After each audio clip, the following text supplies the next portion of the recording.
নমস্কার। জয়গুরু। শ্রী শ্রী ঠাকুর সীতারাম দাস ওঙ্কারনাথ দেবের দিব্যজীবন।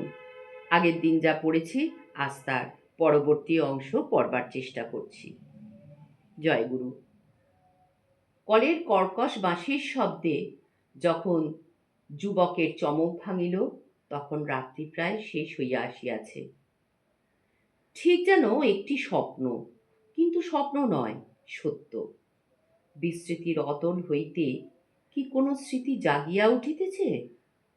স্তব্ধতার মর্ম ভেদ করিয়া বহু পরিচিত সঙ্গীতের ঝঙ্কার কি শোনা যাইতেছে না?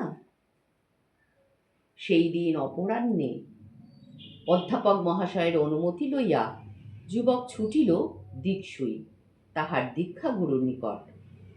রাত্রি জাগরণ ও পথশ্রমের লেশমাত্র চিহ্ন চোখে মুখে নাই। মুখ চোখ স্বাভাবিক সমুজ্জ্বল।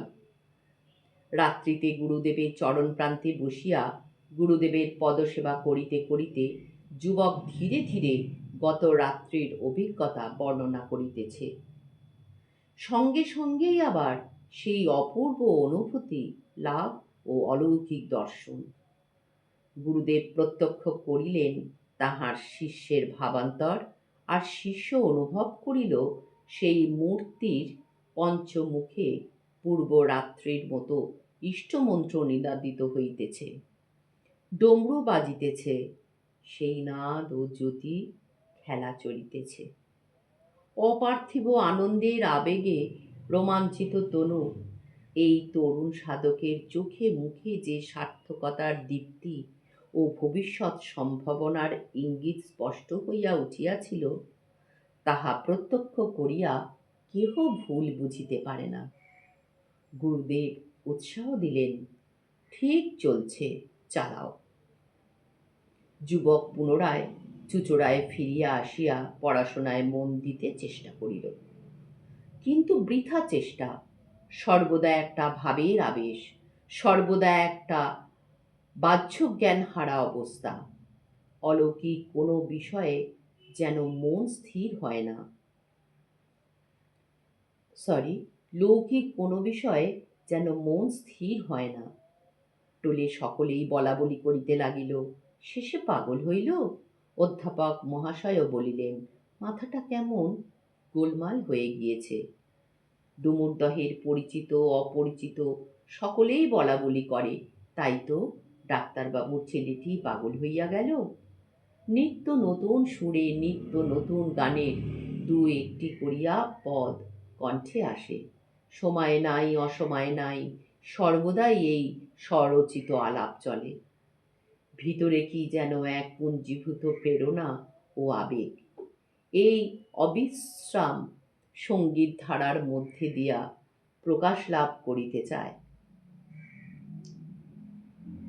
ভিতরে কি যেন এক পুঞ্জীভূত প্রেরণার আবেগ এই অবিশ্রাম সঙ্গীত ধারার মধ্যে দিয়া প্রকাশ লাভ করিতে চায়।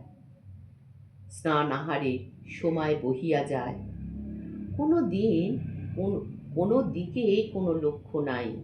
বহু সাধ্য সাধনার পর বহুবার বলিয়া বলিয়া আহারে বসানো হয়।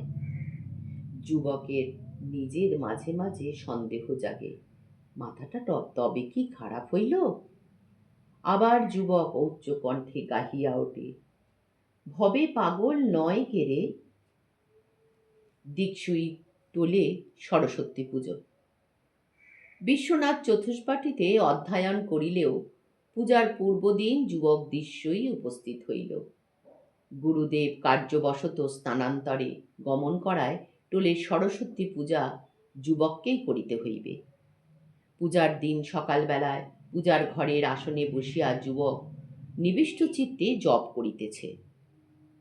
ঘরটির ভিতর হইতেও বন্ধ, বাহির হইতেও ঘরের একটি মাত্র দরজা শিকল তুলিয়া তালা দিয়া বন্ধ।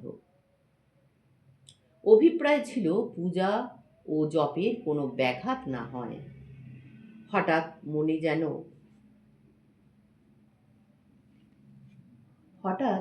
মন যেন কেমন করিয়া উঠিল।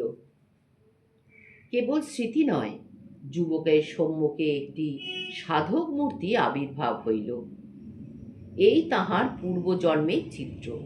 এই অনুভূতি নিঃসংশয়ে যুবকের চিত্ত জাগ্রত হইল এবং সঙ্গে সঙ্গেই মুখ হইতে নিতান্ত অজ্ঞাতসারেই উচ্চারিত হইল কাতর কণ্ঠে একটি মিনতি, মা, মা, এ জন্মেও মুক্তি দিস নাই। সরস্বতী পূজা যথারীতি সমাপ্ত হইল।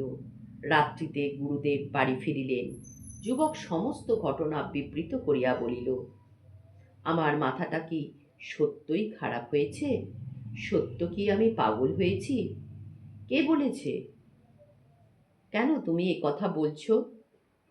কেন না, সকলেই তো বলে। আজ আমি এ কি দেখলাম? মাথা যদি খারাপ হয়েই থাকে তবে চিকিৎসার বন্দোবস্ত করুন। গুরুদেব দৃঢ় কণ্ঠে বলিলেন, না না, ঠিক হচ্ছে। তারপর কিছুদিন বেশ সহজভাবেই গেল। কিছুদিন পড়াশোনাও হইল। ভাটপাড়ায় গিয়া পরীক্ষাও দেওয়া হইল। আজ এই পর্যন্ত। জয় গুরু, জয় গুরু, জয় গুরু। গুরুর ইচ্ছে হলে আগামী দিন পরবর্তী অংশ পড়বার চেষ্টা করব।